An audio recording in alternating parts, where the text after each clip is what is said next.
අද මම ඔබට කියලා දෙන්න යන්නේ ශූන්‍යයන් දිව්‍යයන් සහ ගම්භාර දිව්‍යයන් යන දෙවිවරු දෙදෙනෙක්ද එක් දෙවි කෙනෙක්ද මේ දෙවිවරුන්ට වැඳුම් පිදුම් කරන්න ඕන කොහොමද ඒවත් පිළිවෙත් සමග දෙවිවරු දෙන්න අතර තියෙන වෙනස්කම් කියලා දෙන්නයි මේ සූදානම් වෙන්නේ.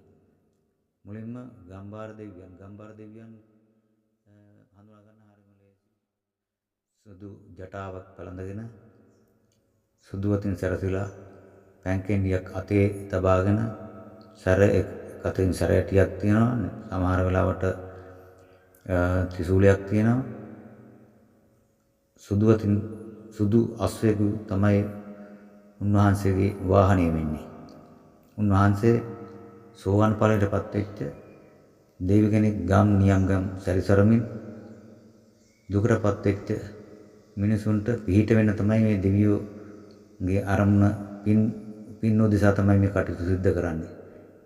උන්වහන්සේ අවඩ කරන්නේ අවඩ කරන ස්ථානවලට ගමන් කරන්නේත් නැහැ. සෑම තප්පරයකින් ඕනම ස්ථානයක ගමක් පුරා ඕනම ස්ථානයක ගමන් කරන්න පුළුවන් දෙවි කෙනෙක්. ඒ වගේම ඇහුම්කන් දෙනවා ඕනම කෙනෙක්ගේ දුක ගැන ඇහුම්කන් දීලා ඒ වෙනුවෙන් පිහිට වෙන දෙවි කෙනෙක් තමයි මේ ගම්භාර දෙවියන් කියන්නේ. ගම්භාර දෙවියන්ට අපි පරිදරන දේවල් වෙනත් එවැනි කටයුතු වලට ආරාධනා කරන්නේ ඒව බාරගන්නේ නැති දෙවි කෙනෙක්. ඒ නිසා නිර්මාංශ දෙවි කෙනෙක් මස් මාල් පිරී ජාති වලට කැමති නැති බුද්ධ පූජා බොහොම සරල දේවල් තින්නේ. උන්වහන්සේ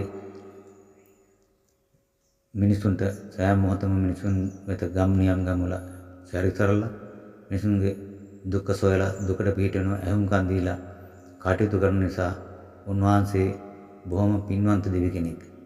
එසේම ශූන්‍යයන් දිව්‍යයන් කියන්නේ ශූන්‍යයන් දිව්‍යයන් හිසෙහි සර්පය, මුඛෙහි සර්පය, බඳවටේ සර්පයෙන්, පයට පාගෙන ඉන්න සර්පයෙන් මේ දෙවියන් ඉසිවරින් කෙනෙක් තමයි දෙවියන් ලෙස මේ වැඳුම් පිදුම් කරන්නේ. ඉන්දිය සම්භවයක් ඇති ඉසිවරින් වහන්සේ කෙනෙක් තමයි මේ ශූන්‍යයන් දිව්‍යයන් කියන්නේ. ශූන්‍යයන් දිව්‍යයන්ට පුද සත්කාර කරන්න පටන් ගත්තම ඒක හරි බොහොම අපහසු කටයුත්තක්. බොහොම පිරිසුදුවට කිලිකුණු වලින් ඉවත් වෙලා බොහොම පරිස්සමට කළ යුතු දේවල්. ඒවට සතිය දින දෙකක් තියෙනවා. බදාදා සහ සෙනසුරාදා මේ දින දෙකේ වෙලාවල් තියෙනවා. ඒ වෙලාවල් නියමිත වෙලාවට ඒ කටයුතු කරන්න ඕන. කිලිගෙවල් එවැනි ස්ථානවලට හසු වෙලා මේවට සහභාගී වෙන්න බෑ.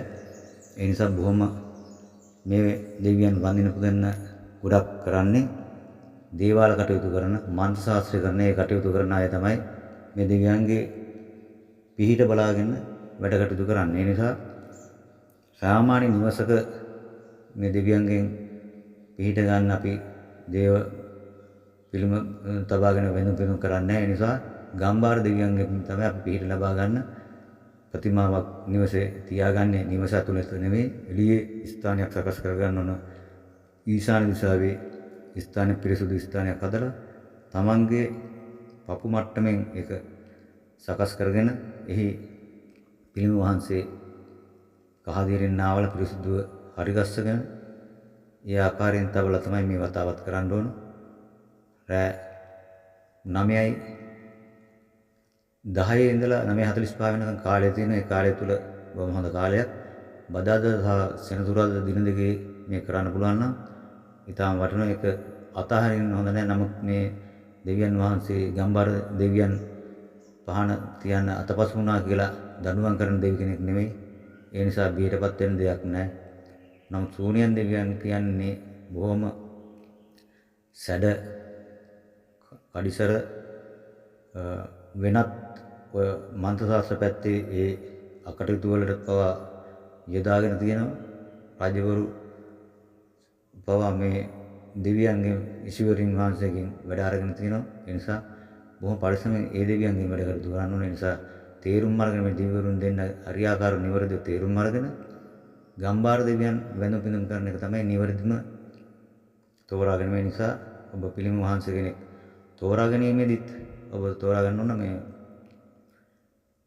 ලැමිනේට් මේවා පිළිමයක් තියනවා තමයි වඩාත්ම සුදුසු. ෆොටෝ එකක් නෙමෙයි, කැඩෙන්නේ විදින්නේ නැති දෙයක්.